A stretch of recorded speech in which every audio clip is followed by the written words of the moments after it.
Je suis parti d'un milieu plutôt bien favorisé, avec des bonnes études à la clé, tout était bien tracé. Et puis un jour, j'ai comme ça eu la certitude très forte que le processus industriel pour lequel je donnais ma vie professionnelle amenait à une grave perte, quelque chose de laquelle je tenais plus qu'au reste.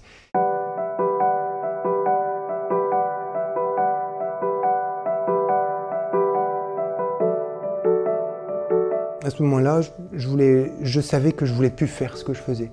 J'étais dans une école d'ingénieur d'usine et je voulais plus.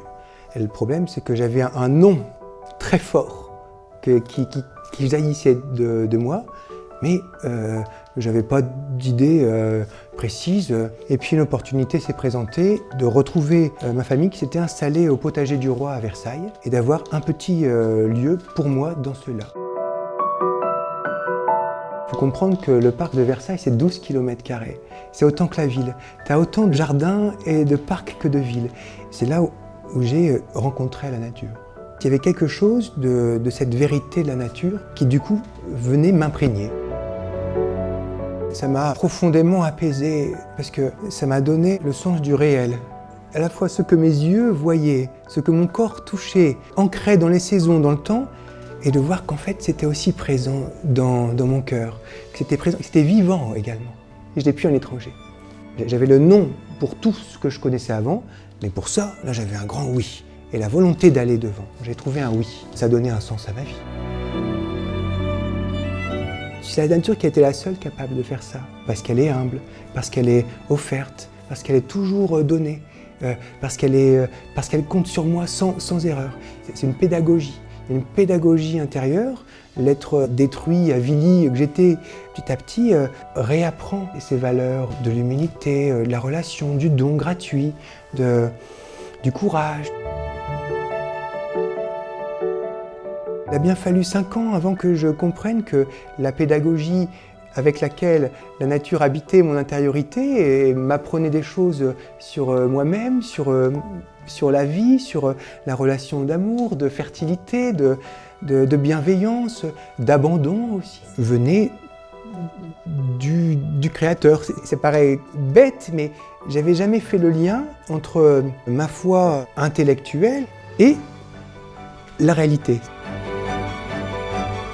Dieu ne l'a pas créé par hasard ou n'importe comment, et il l'a créé avec une volonté d'amour pour moi, directement. Je veux dire, c'est ça que je reconnaissais. Je me sens soutenu par la nature pour arriver à reconnaître l'amour de Dieu. Elle attend de moi que j'y arrive. Elle a besoin que j'y arrive pour, elle, exister pleinement.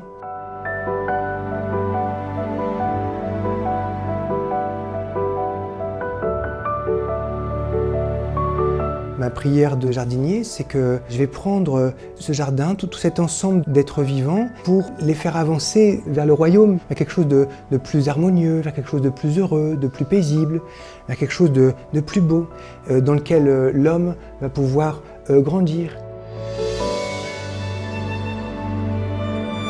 Pour moi, le mystère de l'Eucharistie, c'est d'arriver à recevoir cette chose incroyable d'univers qui se rassemble complètement dans ce pain, au moment où le prêtre élève le pain. Et pour ça, l'univers entier a besoin de moi pour y arriver. C'est de l'ordre de la responsabilité, en fait. Devant le sacrement, je suis responsable de moi-même et de tous ceux qui sont derrière moi. Il y a les gens que j'aime. Dans la nature, je sais qu'il y a aussi la terre que je connais. Chaque fois que je jardine, eh ben, il y a quelque chose qui vient me soutenir dans le lien au sacrement. Le fait de partager la réalité de la terre avec d'autres hommes et femmes, et aussi stimulé dans l'Eucharistie aussi, mais m'a fait comprendre que de manière indiscutable notre fraternité, qu'on est trop fatigué, on ne peut plus porter le masque. Qu'on est battu par le froid, par le chaud, qu'on est cassé, épuisé, tout est enlevé, il te reste que ta vérité. Et dans cette vérité-là, eh ben, on est tous frères, indéniablement. Moi j'imagine Dieu se promenant dans le jardin par une brise légère, un peu comme dans la Genèse, et puis qui appelle l'homme « Où es-tu ? Où es-tu ? Je suis là, Seigneur !» Regarde, je suis en train de grandir grâce au travail que tu m'as donné, de prendre soin de ce que tu m'as offert et on est là ensemble et je suis bien là où tu m'as mis et je reconnais ton amour parce que je suis là, parce que je suis bien grâce à toi.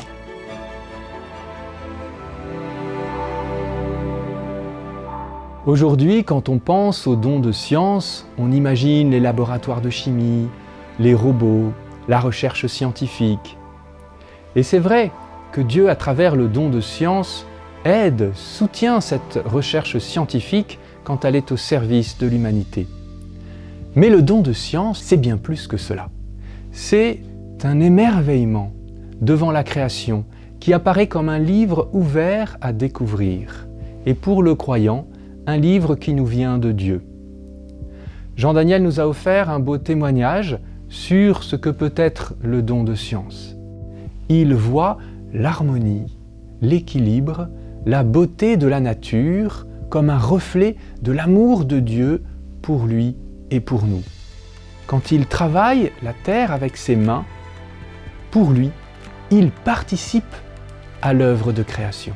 Alors prions Dieu pour qu'il nous donne ce don de science afin que nous puissions aimer sa création et ainsi la cultiver avec respect, la garder, la protéger.